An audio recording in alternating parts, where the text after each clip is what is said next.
बिस्मिल्लाहिर्रहमानिर्रहीम। Dear students, आज हम थॉमस हार्डी का नावल टेस ऑफ द डर्बरविल्स पर बात करेंगे। समरी इन उर्दू। जेरे नजर नावल एक ऐसी लड़की के गिर्द घूमता है जिसकी तमाम जिंदगी दुखों से इबारत है। नावल की हीरोइन टेस एक गरीब और मफलूकुल हाल खानदान से तल्लुक़ रखती है, लेकिन मुसन्नफ बतौर तंज उसका तल्लुक़ एक बड़े खानदान से जाहिर करता है और नावल का अनवान भी टेस ऑफ द डर्बरविल्स इस्तेमाल किया गया है। नावल के आगाज में ही हमें पता चल जाता है कि टेस के वालिदैन न सिर्फ मुआशी बल्कि इखलाकी बदहाली का भी शिकार हैं। टेस का वालिद एक गरीब मजदूर है जिसकी गुजर बसर एक छकड़े पर हो रही है, लेकिन उसके खानदान की तबाही का आगाज उस वक्त होता है जबकि उनकी रोजी रोटी का सहारा उनका घोड़ा जिसका नाम प्रिंस है मर जाता है। मजबूरन टेस, जिसकी उम्र उस वक्त महज 16 या 17 साल होती है, को एक फार्म हाउस पर काम करने के लिए भेज दिया जाता है। फार्म हाउस की मालिका का बेटा एलिक एक गलत किरदार का उबास शख्स है। वो टेस की भोली भाली सूरत को देखकर उस पर फरीफ्ता हो जाता है और मौका पाते ही उसको वर्गलाने में कामयाब हो जाता है। दरअसल टेस फार्म हाउस पर काम करने वाली चंद दूसरी खवातीन के साथ एक पार्टी में जाती है जहां टेस का एक बदतमीज औरत से झगड़ा हो जाता है। एलिक उस मौका पर टेस की मदद को आगे बढ़ता है और उसे अपने साथ घोड़े पे बैठा के ले आता है। एलिक चूंकि एक शैतानी चाल चल रहा होता है, इसलिए वो जानबूझकर घोड़े को तेज भगाता है और उसे एक जंगल में ले आता है।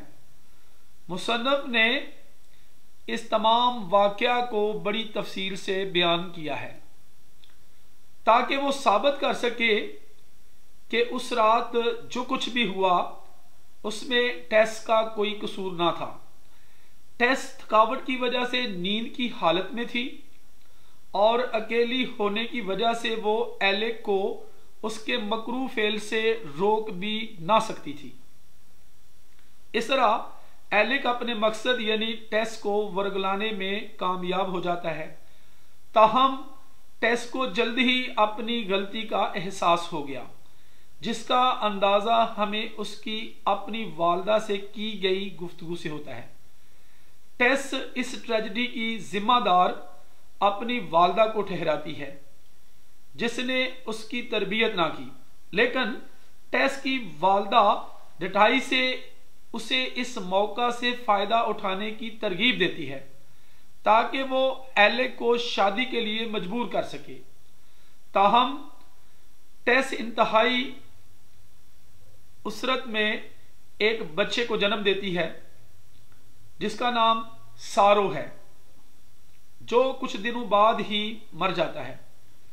बच्चे की पैदाइश और वफात पर जब टेस उसकी मजहबी रसूमात की अदायगी के लिए पादरी के पास जाती है तो वो उसे एक गुनाह की पैदावार ठहराकर दत्कार देता है। मुसन्नफ ने इन तमाम वाकयात का जिक्र इंतहाई दिलगीर अंदाज में किया है।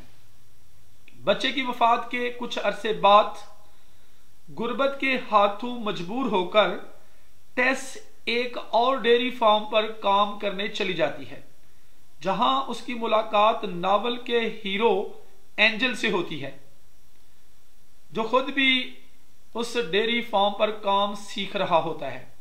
एंजल जब टेस को देखता है तो वो उसकी खूबसूरती और भोली बाली सूरत से बहुत मुतासर होता है और कुछ अरसे बाद उसको शादी की पेशकश कर देता है। टेस पूरी कोशिश करती है कि वो एंजल को अपने माजी से आगाह कर दे, लेकिन उसे मौका नहीं मिलता।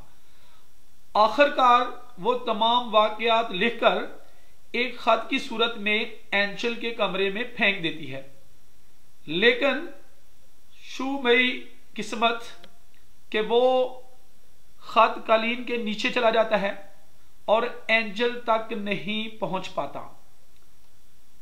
शादी की रात एंजल इस बात का इतराफ करता है कि उससे एक इखलाकी गुनाह सरजद हुआ था, लेकिन टेस उसे खुले दिल से माफ कर देती है। इसके बाद टेस अपने माजी के हवाले से इतराफे निदामत करती है, लेकिन ये सब सुनते ही एंजल का जहन बदल जाता है और वो टेस के किरदार और इखलाकी मेयार पर हमले करता है और उसे अपनी बीवी और बच्चों की मां बनने के काबिल नहीं गर्दानता। एंजल शादी के फौरन बाद अपने वालिदैन के हाथ चला आता है और वहां से ब्राजील चला जाता है। इसके बाद टेस के लिए इब्तला का एक नया दौर शुरू होता है। अपने गरीब वालिदैन को सहारा देने के लिए वो एक के बाद दूसरे फार्म हाउस पर सख्त सर्दी में काम करती है। वो एंजल के हवाले से भी परेशान होती है और एक दफा उसके वालिदैन के हां भी जाती है, लेकिन वो उनसे नहीं मिल पाती। अलबत्ता एंजल के एक भाई से सलवातें सुनकर वापस आ जाती है।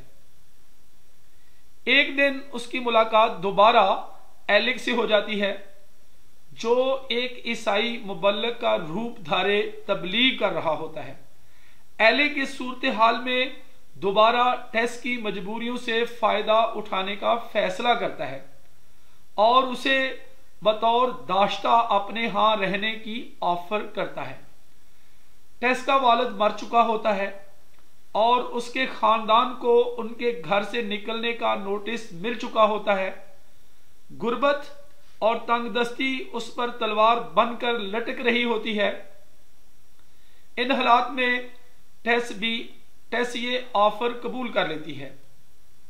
इसी दौरान एंजल को ब्राजील में अपनी गलती का एहसास होता है कि उसने टेस के साथ अच्छा सलूक नहीं किया।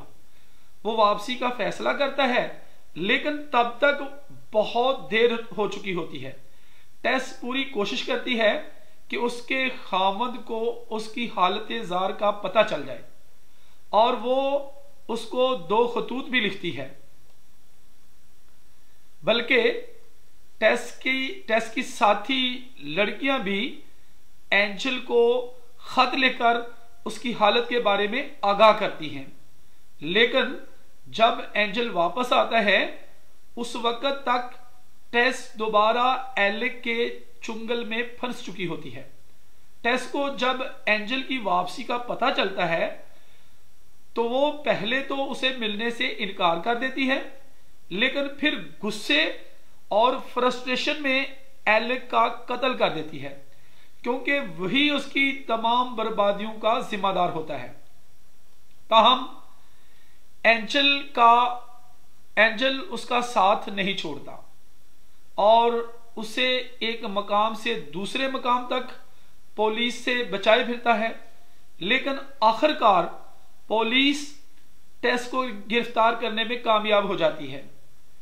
टेस को फांसी की सजा हो जाती है और उसकी ख्वाहिश के मुताबिक एंजल उसकी छोटी बहन लिजा लू से शादी कर लेता है। यूं टेस की ट्रेजेडी इख्तिताम पजीर होती है। डियर स्टूडेंट्स, इसके साथ ही इजाजत चाहता हूं। अल्लाह हाफिज।